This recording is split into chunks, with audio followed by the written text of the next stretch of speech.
Could we have the first slide or the second slide, please? Good afternoon, everyone. My name is Mark Norris, and I'm joined by my colleague Jacqueline Cook. Afternoon. And we're going to spend the next hour looking at compliance and governance and what's been happening and what we should be looking out for going forward. We've got a lot to cover, but what Jacqueline and I thought would be useful, given this is meant to be in conversation, if people have questions as we go along, you feel free to raise them. It's certainly in the regulatory and governance space, it's certainly a busy time at the moment, and there are a lot of things happening, and a lot of things that are happening are going to require preparation. A lot of things that are happening, I suppose in some respects, are actually quite fast moving, particularly in the area of sanctions, and there are a number of things that are really quite hot topics, and one of the reasons for that is that they've come upon us quite quickly. And I mean, certainly in the export credit agency space, an issue that's really quite hot at the moment is the EU foreign subsidies regulation, which I'm going to spend a few minutes looking at and raising some issues. Could I have the next slide, please? So we're actually less than 2 weeks away before the EU foreign subsidies regulation comes into effect, and from the 12th of October, there's going to be obligations on companies to notify the EU Commission in relation to M&A activity, and also in relation to public procurement. Now, you may actually wonder why we're in the trade and export finance space, so it doesn't seem like a natural fit for a trade and export finance seminar. But as we'll see, and if you bear with me, it does actually have an impact on us, and we expect from our clients that clients will be raising issues about how the foreign subsidies regulation affects them.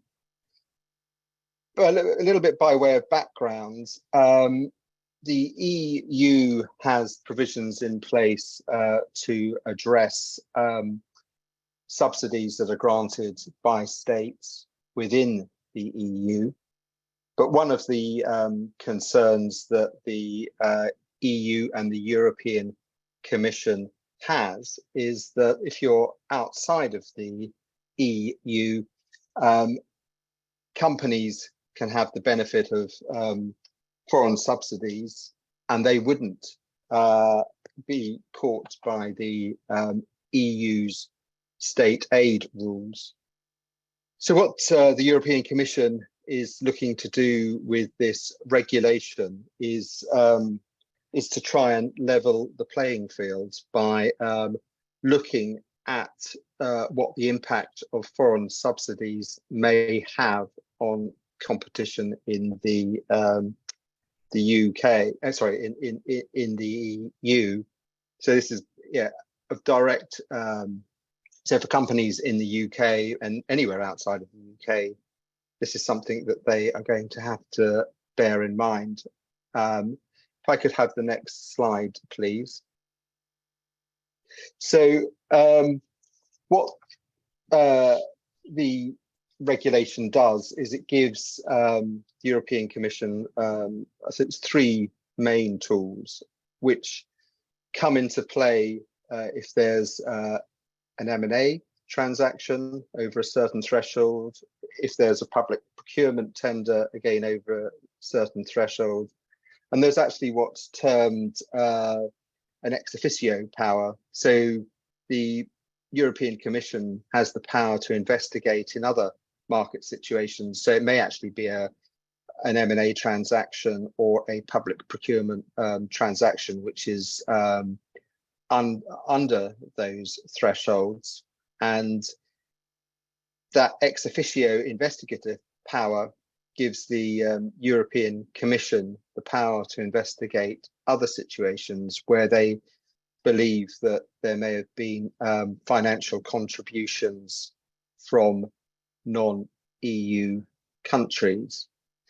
So this is going to impact not only on those a company that may be making an M&A bid or entering into a joint venture in the EU, but also their banks and advisors, because these notification requirements have to be complied with.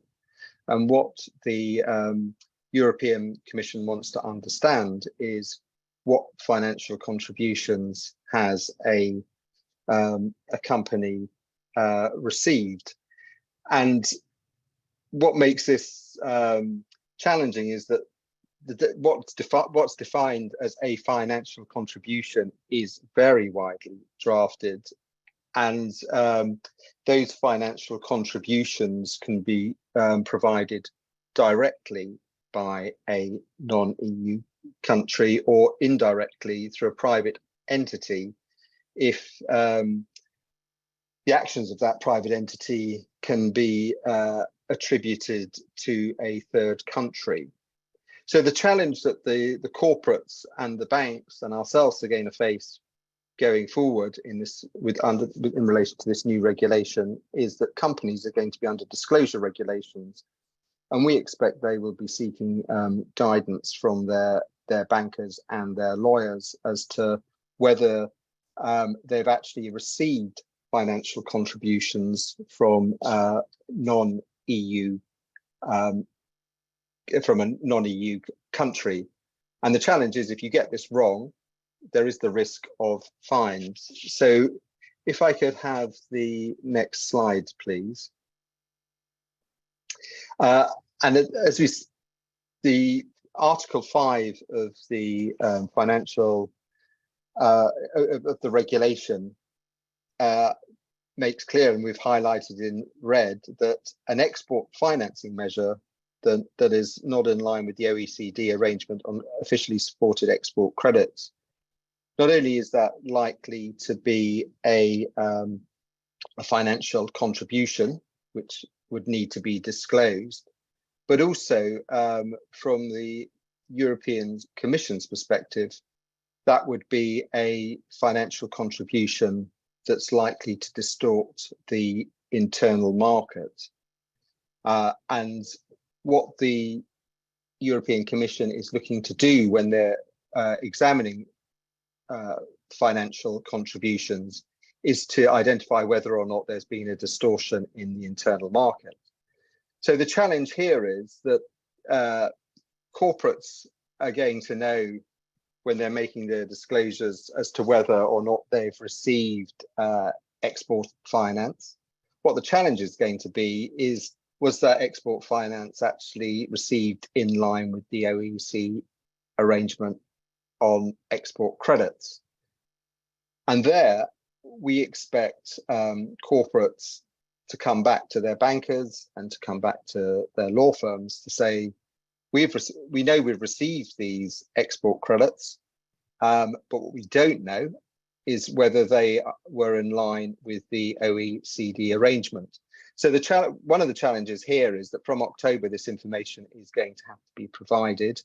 And certainly when the financing was being put in place, addressing as to whether the financing was or was not in line with the OECD arrangement was probably not expressly considered.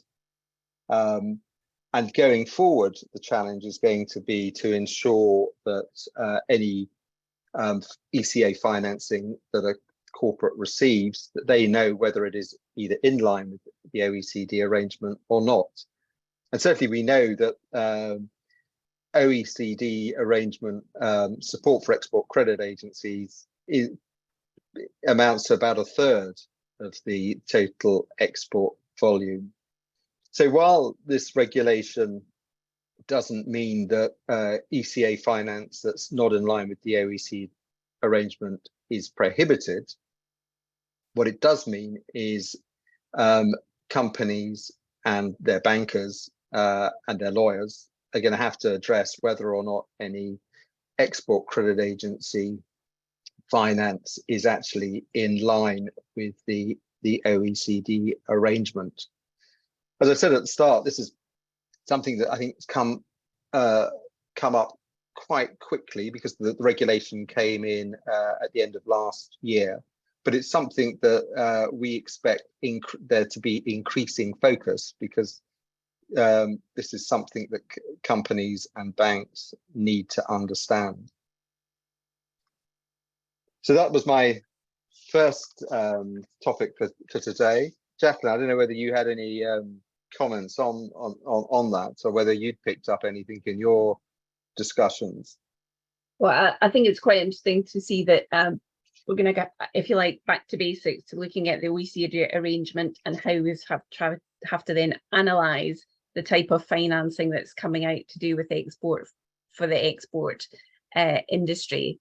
It's just another layer of regulation, isn't it? Another sort of a thing to take off to make sure that you don't get caught by these sort of penalties, which if you're sitting here in the UK, and a lot of what I'm going to say in a moment is about the UK sort of trying to extract itself from EU regulation. Of course, then the sort of tentacles of the EU now are, of course, coming in here, where we're having to comply with these additional things, although the companies are not within the EU. So I mean that is an important part. So we haven't extracted ourselves from the reach of the EU when it comes to export credit agency finance. Can I have the next slide, please? In fact, you're quite right, Mark. It's quite timely that we have this session today, because there's been quite a lot of things literally in the last sort of 48 hours that have been coming out of Parliament, and so well, actually, just on the timing, I don't know whether I mentioned, but it's from less than 2 weeks ago before the regulation takes effect. So I mean, it's your point about these things being timely. Yeah, that's correct. 12th of July. And so I'm now going to look at sanctions, and particularly to do with Russia, and where are we now? And of course, as you know, the UK said about having its own sanctions and anti-money laundering legislation, the SAMLA Act in 2018, so that it was ready after the end of the Brexit implementation period to issue the UK specific sanctions on the whole, following the sort of international community, if you like. And during the course of last year, following the invasion of Ukraine in February, there were around about 17 statutory instruments that came out, and in 1 week I think we had 4 different ones. So it was very, very difficult to follow this and the sort of intricacies of it all. Things have sort of on the legislative front calmed down a little bit. However, there have been 2 significant instruments which have come out in the last couple of months. The most recent was just over a week ago, the Russia Amendment number 2 regulations. And what it has done is something quite unusual. It has actually added an additional and a new purpose to the UK sanctions. So usually when you have international sanctions, although maybe this is not what appears in the press, the legislative position is it's trying to encourage a state to cease whatever actions it is taking and then to comply with the international community. So the specific Russia sanctions by the UK, the original one says it was to encourage Russia to cease its actions destabilize the Ukraine, or undermine, threaten the territorial integrity, sovereignty, or independence of Ukraine.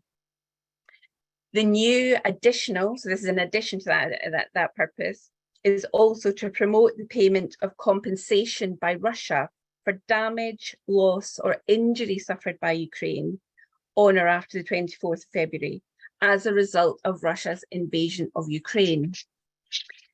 So that's regulation 4, but there's nothing specific in the regulations about who would quantify what this damage, loss, or injury would be, whether it's specifically standing here in the UK, whether it's the Ukraine making a demand. It'd be very difficult to get to that point. What it does mean, Jacqueline, can I just ask a quick question? Yeah. Has the Office of Financial Sanctions Implementation give an example of how would this sanction work in practice? Because a lot of what we examined was very clear as to whether something was caught by sanctions or not. Was it an oil shipment? Where had the boats been?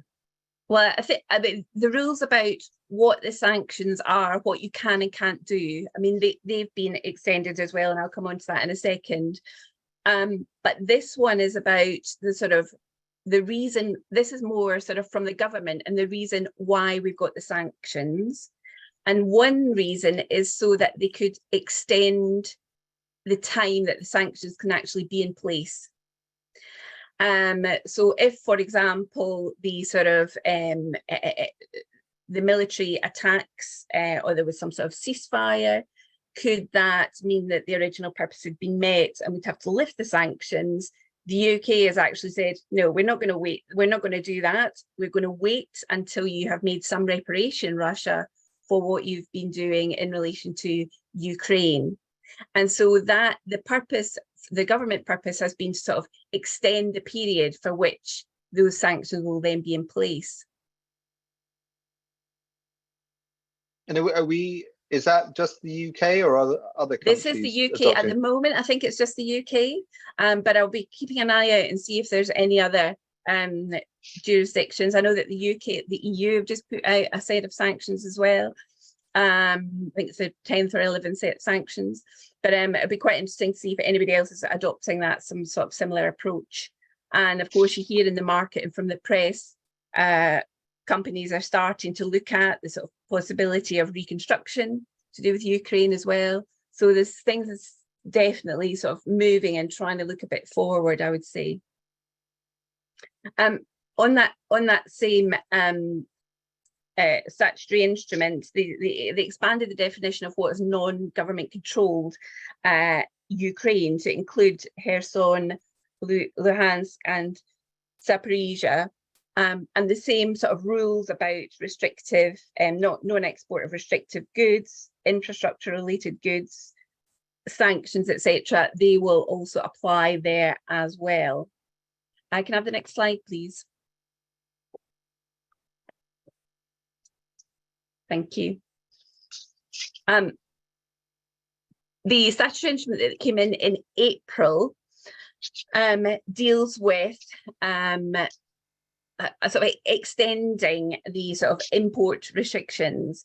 And from the 21st of April, the import of what's called revenue generated goods, that's the sort of second bullet there, whether they're consigned from or originating in Russia, will also be prohibited.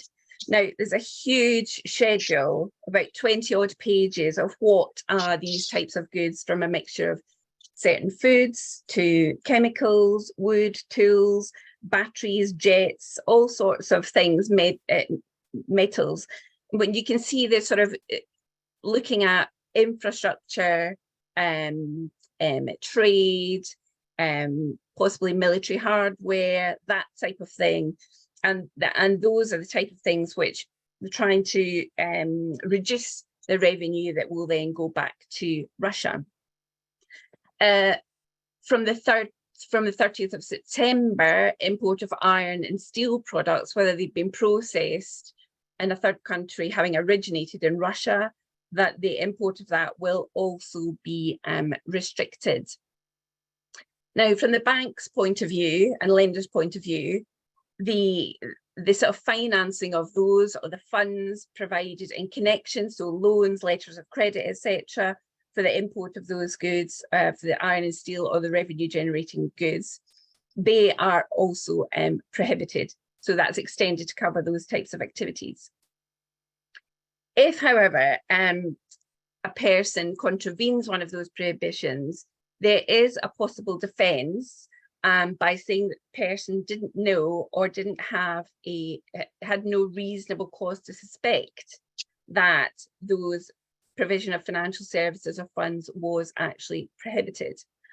It would be quite tricky in some situations to be able to be successful with that, especially with a lot of these things being all over the press, as well as in webinars and things like this as well, actually. But I think the lesson of what we've seen in the last year with the legislation is to take your very specific facts of your transaction and your case, if you like, and really analyze it to the nth degree in relation to the particular sanctions, whether or not you fall within those and whether you've got a defence.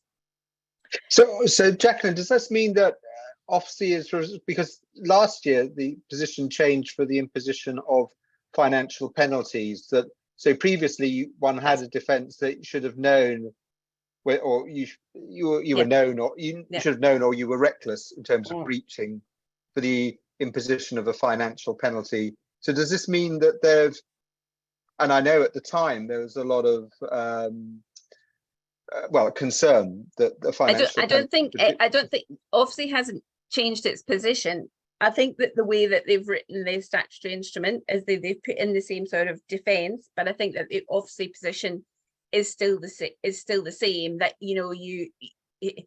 I don't think you can put your head in the sand, if you like, is probably what I'm trying to say. If you are in the business of this type of trade, then you know there are sanctions, and this country, you'd probably be expected to take some sort of steps to check your own position. Having said that, of course, there are certain exceptions within the legislation itself. And on top of that, there are licenses. So there are general licenses, and there are specific licenses where you have to get approval from Ofsted as to what you can and can't do. I think we probably haven't got time today to go into those in a lot of detail, but before we go into the next topic, I just wanted to speak a little bit about, obviously they've got the oil price cap that came in earlier on in the year. We've got new guidance out from Ofsted specifically about that. And the point about the oil is also looking at tactics that people have been using that you hear in the press about trying to get round international sanctions and doing ship-to-ship transfers of oil, for example, or where they are in international waters. So I think there's a lot going on in this area, and that really you have to be quite careful as to what your specific situation is. Lastly, on sanctions is the issue of force majeure and sanctions, and there's an appeal pending with the MUR shipping case, where the company sought to rely on force majeure, saying, well, we can't comply with our obligation to pay dollars for a particular financial obligation because of financial sanctions. And the court, in very brief terms, came back and said, well, hold on a minute, you could make an alternative offer of payment and pay in euros. And the company was then required by the court to make a euro payment. However, they've appealed that. So it'll be quite interesting to see if the court will come back to the force majeure, or how far they're going to expect companies to try to make that jump, if you like, from not just complying with the contractual provision, but doing a bit more than that to actually meet their obligations. Can we have the next slide, please?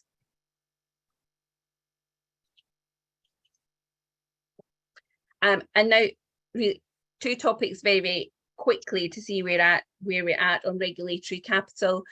We've just heard, obviously, there's been some talk about it in the press, But the EU has got to the decision in relation to trade finance instruments that it's going to be abandoning its plans to move from 20% to 50% on the credit conversion for the risk weighting.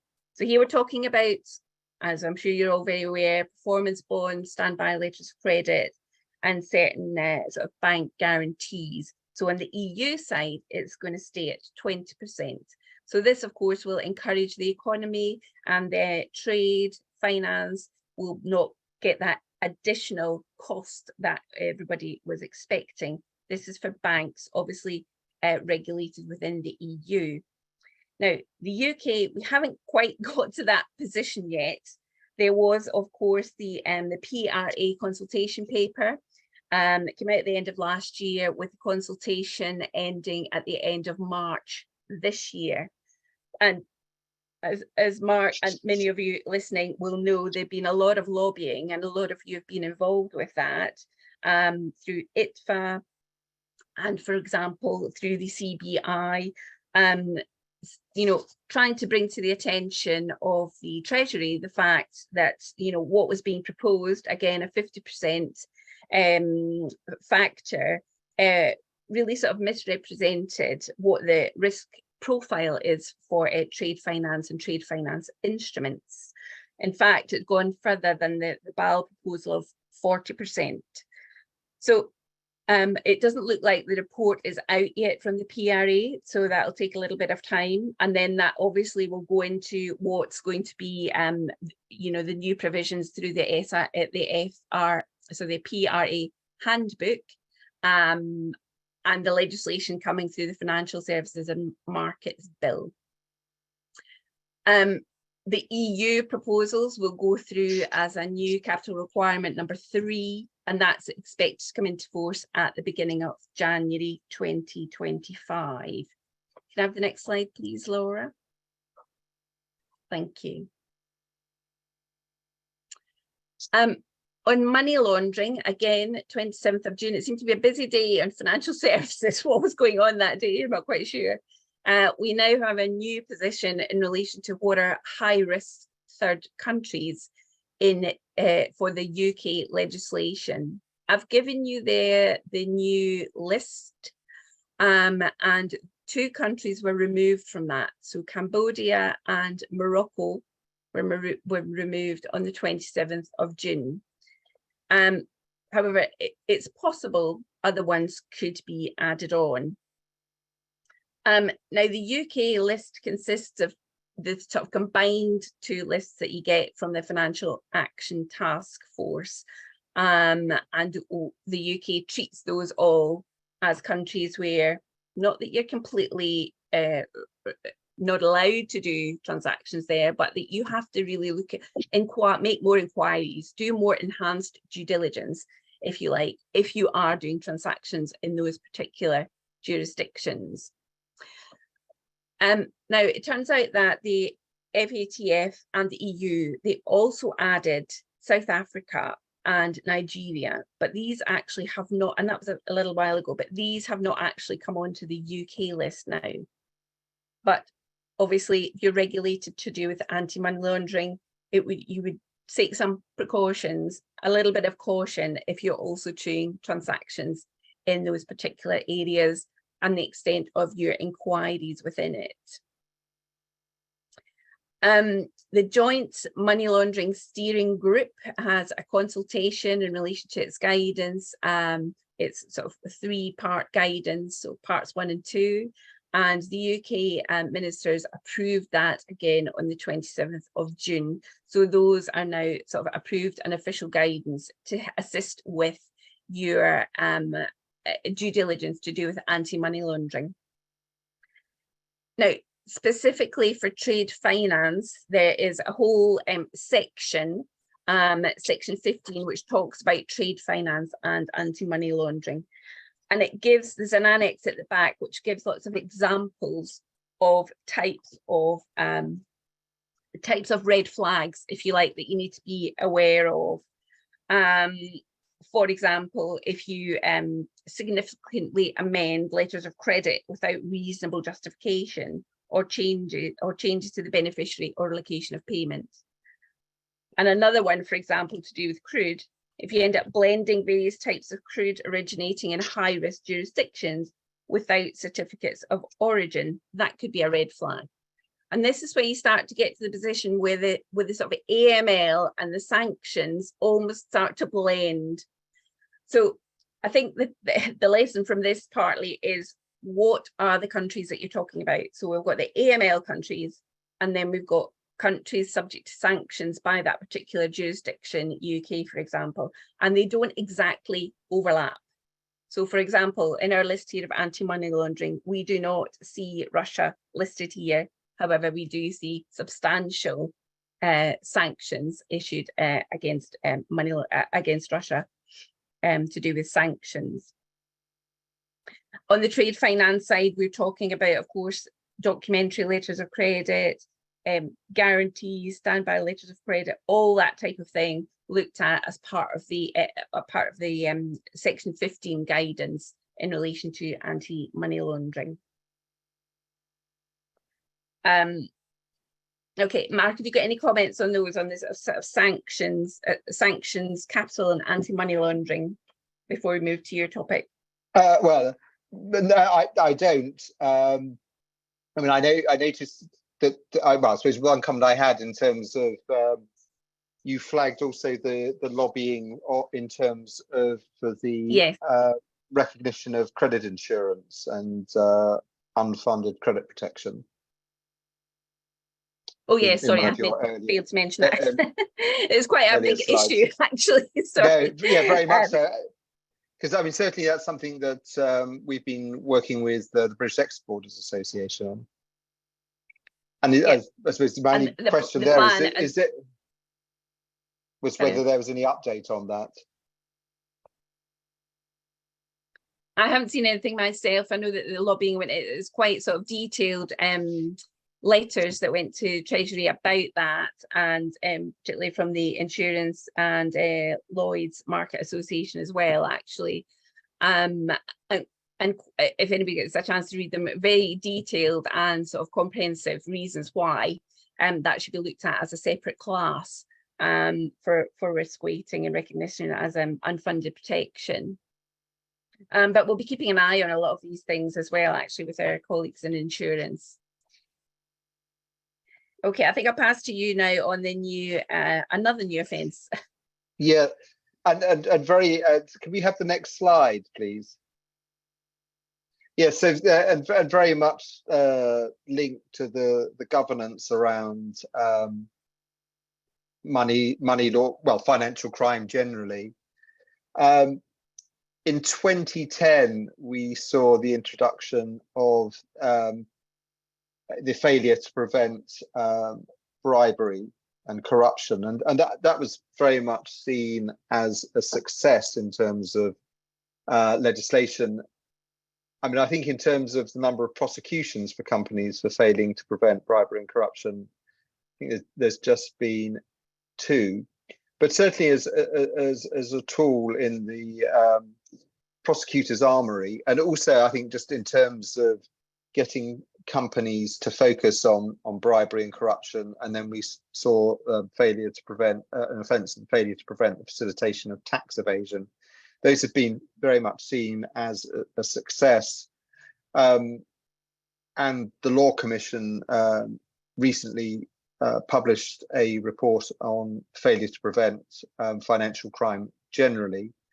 What we've seen is that the government, in the Economic Crime and Corporate Transparency Bill that's in the process of going through Parliament, I think it's close to its final stages, they've introduced another failure to prevent offence, and this is the failure to prevent fraud. And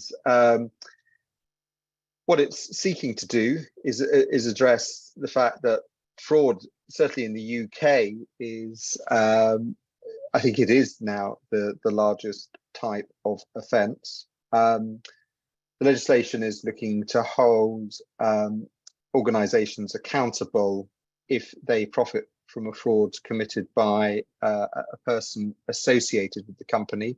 So this concept of associated person is like the bribery offences, like criminal facilitation of tax evasion offences. The concept of associated person, we'll look at that shortly. So that it's a strict liability offence, which, like the other failure to prevent offences, it does provide a single defence, and that's the need to have reasonable fraud prevention procedures in place. If convicted, a company can receive an unlimited fine. So could I have the next slide, please?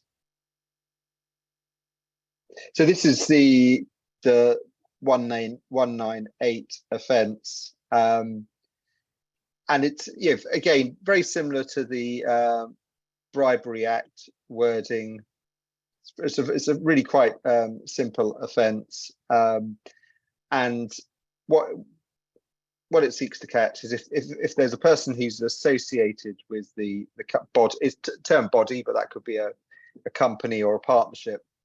If a fraud is committed intending to benefit that company or partnership, that an offence is committed.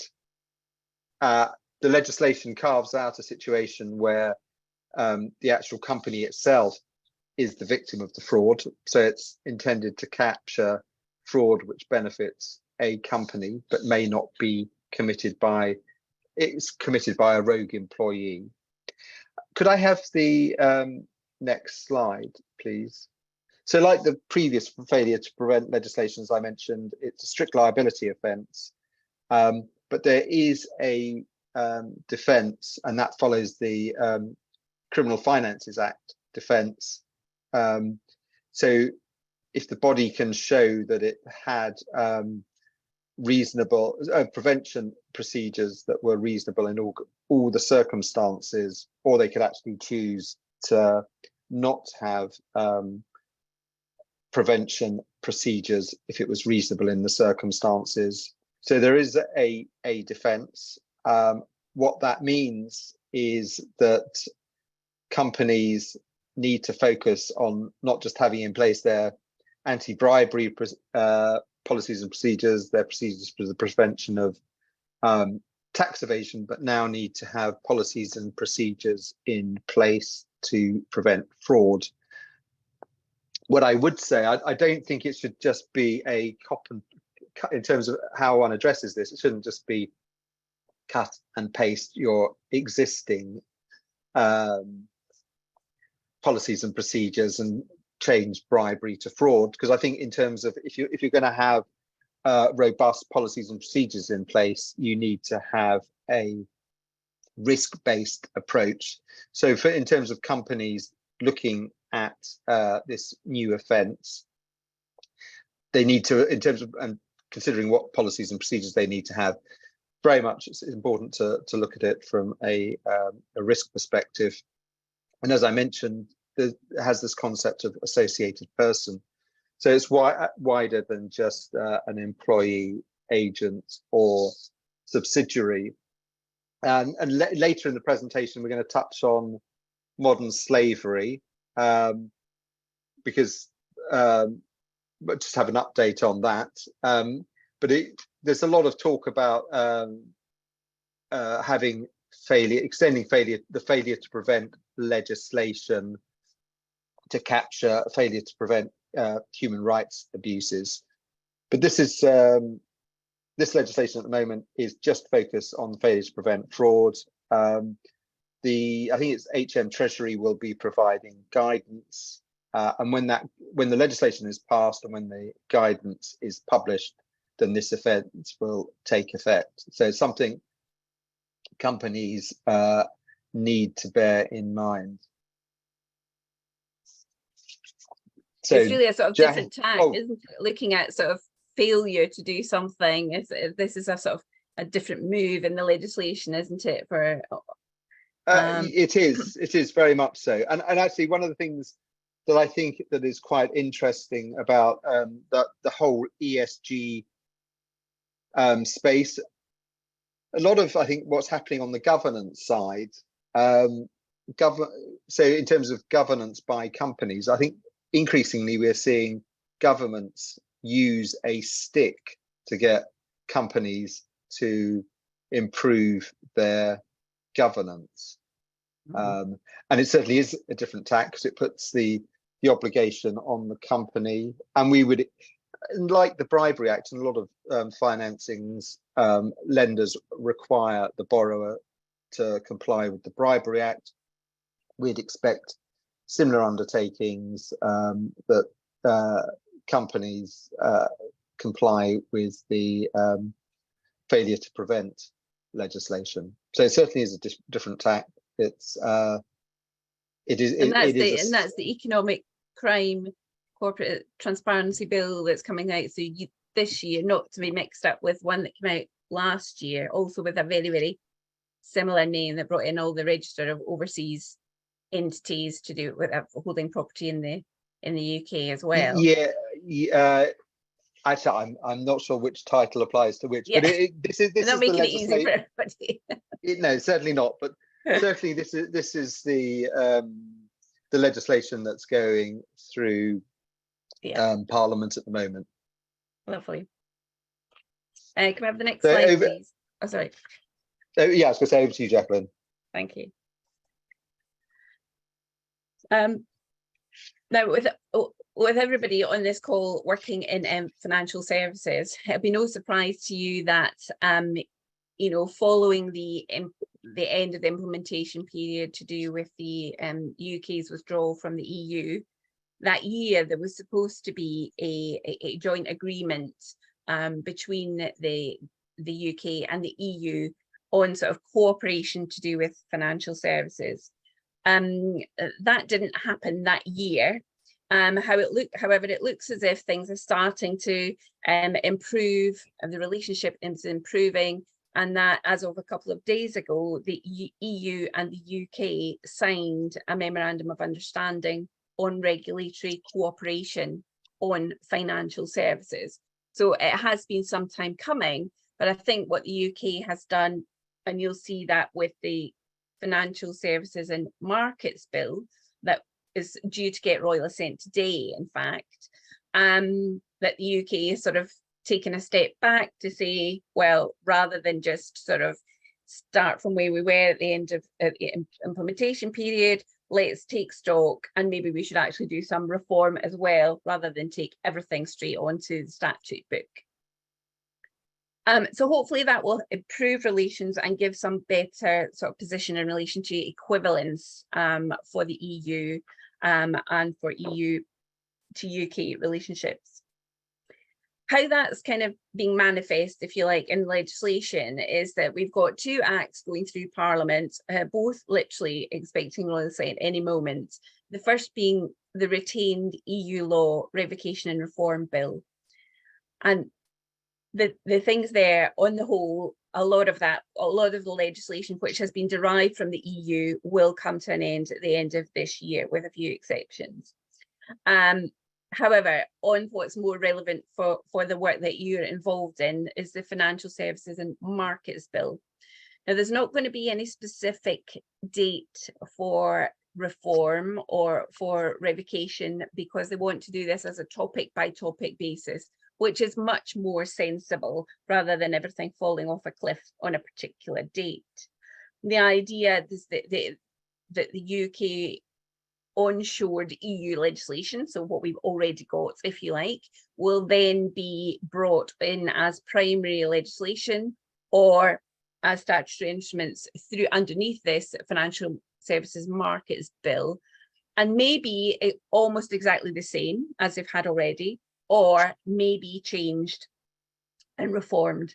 So the type of areas that this one will cover with things like capital requirements that we've just been mentioning, Solvency II and insurance, credit rating agency on all the rules around that, possibly bail-in and all the resolution and recovery arrangements. So all the type of things that if you like, when the PRA is involved with the prudential regulation, those are the types of things that will be dealt with on a topic by topic basis under the Financial Services and Markets Bill. Under the retained EU law bill, that term retained EU law will disappear. So that will end up having some sort of consequences into bits of drafting. And then effectively it will be English law back to English law, and then some provisions, of course, which will be necessarily UK wide. Again, on these, both of these bills are huge sort of schedules with lists and lists and lists of legislation. So, you know, again, it's sort of looking specifically at what affects you. Some of the bits have to do with particular assets in the retained EU law one, but the financial one is Financial Services and Markets Act, as it should be by the end of today. That's the one that we'll be primarily focusing on. Okay, can we have the next slide for Mark, please? Thank you. And so as this picks up, well, we haven't got away from the EU yet. And I think this picks up on something Jacqueline and I were discussing just a few moments ago about this stick approach to governance. One thing that's interesting, we've seen that the EU is adopting a more robust approach than the UK. And earlier this month, the Legal Affairs Committee of the European Parliament has agreed to new rules to integrate human rights and environmental impact into corporate governance. In terms of the proposal, it would catch EU companies and non-EU companies who are operating in the EU. And the idea is to put an obligation on companies to identify and where necessary to end or mitigate the negative impact of their activities on human rights.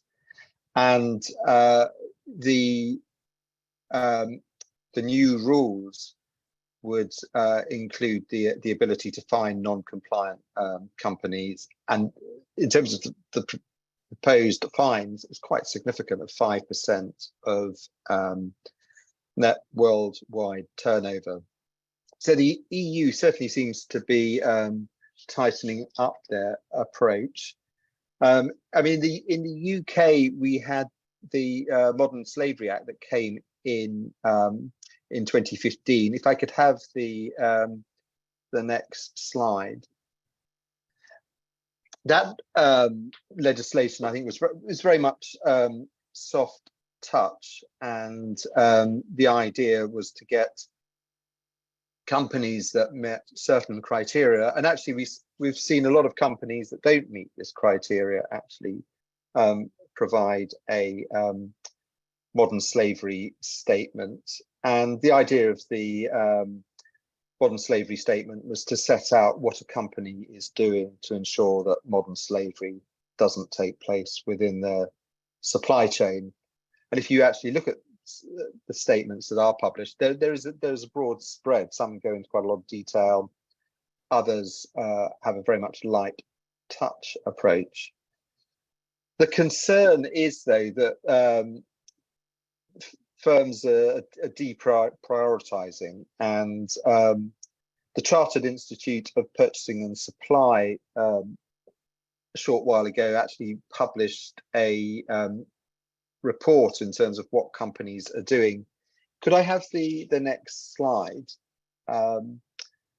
please? Thank you. So the Home Office has produced an online modern slavery statement register, and the idea was that would provide a platform so companies could share the positive steps that they're taking, and there wasn't an obligation to publish, but the Home Office strongly encouraged companies to submit their modern slavery statements.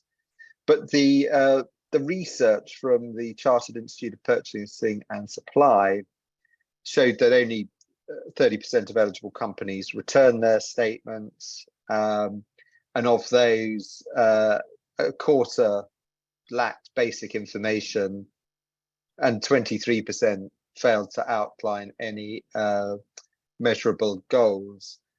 So I think what we're seeing here is the EU looking to adopt a more robust approach, and in the UK, the approach that's been adopted is probably not strong enough. So while people talk a lot about ESG, this bit of the this bit of the S and the G, certainly when you look at what's being published, I would say it's not getting the attention it deserves.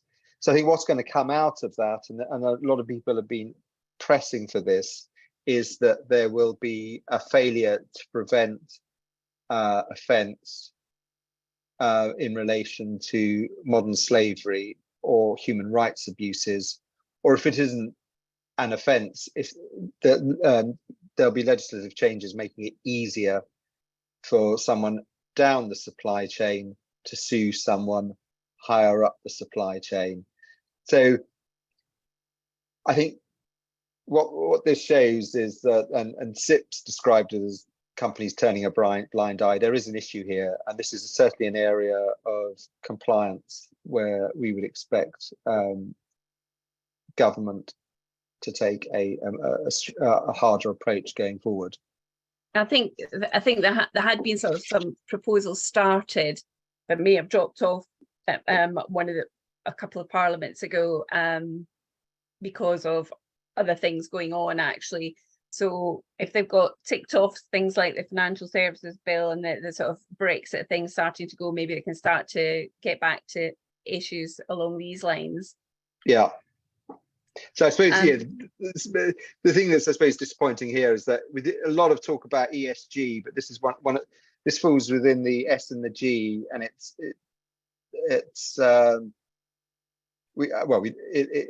failing, I think. And that's quite shocking, actually, the figures that you've given us today as well, actually. Yeah. So, and that's from a recent Chartered Institute of Purchasing Supply survey. Thank you. So over to you, Jacqueline. Just a couple of things to finish off with. Can I have the next slide, please? Again, many of you will be aware of the economic crime levy. So why have I mentioned this today? Although it came into force at the end of in April last year, that's because the first payments for this will be due in this financial year after from April 2023, being collected by the FCA, the Gambling Commission, or by HMRC, depending if you're within the money laundering regulations. It only kicks in if you are a company with a UK revenue over £10.2 million. And from that stage, it then increases of up to £1 billion, or if you have a very large UK revenue of over £1 billion, then you will be caught, and different levy amounts will be charged again for those types of entities. If you're below the 10.2 million, you don't have to register or pay that. So if you're medium size revenue, it will be a £10,000 levy. Larger will be a £36,000. Very large, it will be a £250,000 levy.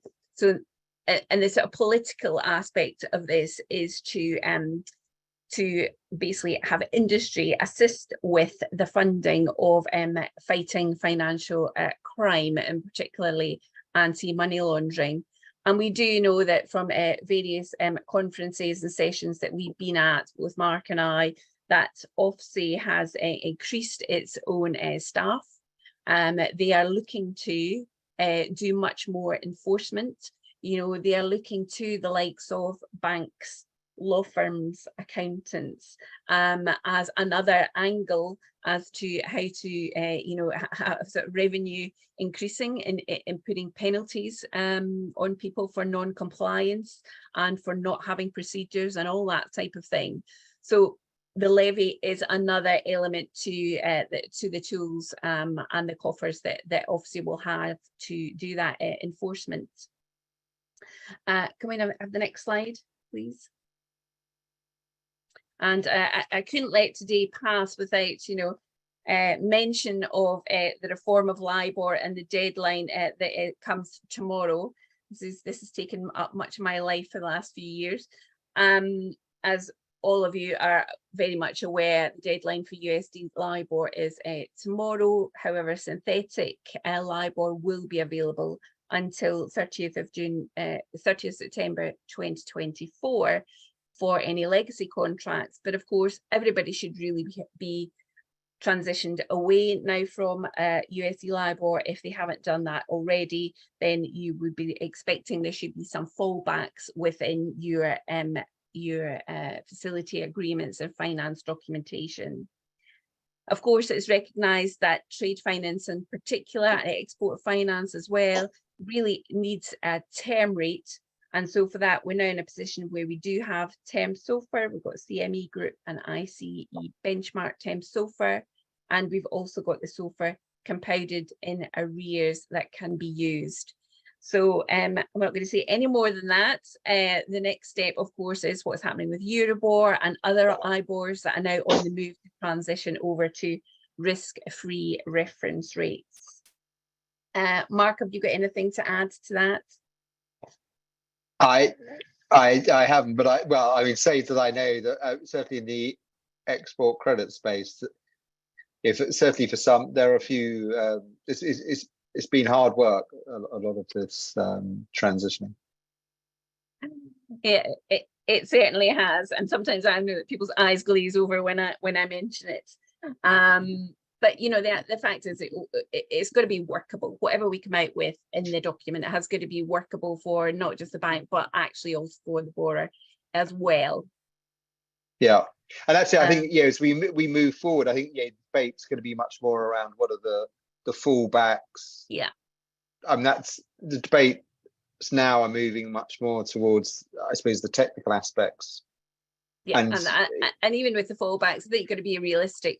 Who we were before, people had sort of 3 or 4 rather than a list of 8, and look at the likelihood and who's involved, and that's the sort of thing that people should. And I know that the market will gradually sort of get something that's sensible, if you like. Yeah, but actually, I think one of the challenges there about the market is if you're looking at, there's the European African market. We've got probably one approach. You've got an Asian market, got North America, Latin America, and certainly one of the challenges when you're looking at the syndicated financings, when you've got banks from those different markets or those different regions, trying to get a common approach is sometimes easier said than done. Yeah, I think I know that the sort of ultimate fallback people are looking at sort of, can it be central bank, sort of fixed central bank rate? And there's still the debate about whether cost of funds should be used as the ultimate or not, because it's not. It's more subjective, shall we say? It's not as transparent. Okay. But of course, if anybody needs any help to finish off bits and pieces like that, then you know where we are. Okay. Next slide. Is there anything else you had to add, Mark, before we go into? No, I don't. Thank you. Okay. Well, another one of our sort of pet legislation going through at the moment, of course, is the Electronic Trade Documents Bill. It's nearly there, so we've not got the final. We've got a couple of little stages to go through in Parliament before it goes to get royal assent. But that's likely to be one of our topics that we're talking about at our next webinar, which is scheduled for the last Thursday of July. I don't see any questions or Q&A in the questions or the chat. Well, I'd like to thank everyone for joining us today. I mean, certainly we've gone through this quite quickly, but there's a lot going on, and quite a few of these changes will impose additional obligations and additional burdens on companies and banks. But there are areas that we're familiar with and would be very pleased to assist if people have questions or need assistance. So And it'll thank be you. interesting to see how quickly they start to come through into the drafting and the documentation for everybody as well, actually. Yeah, very much so. Well, thanks very much, everybody, for listening. Thank you. Thank you. Bye-bye.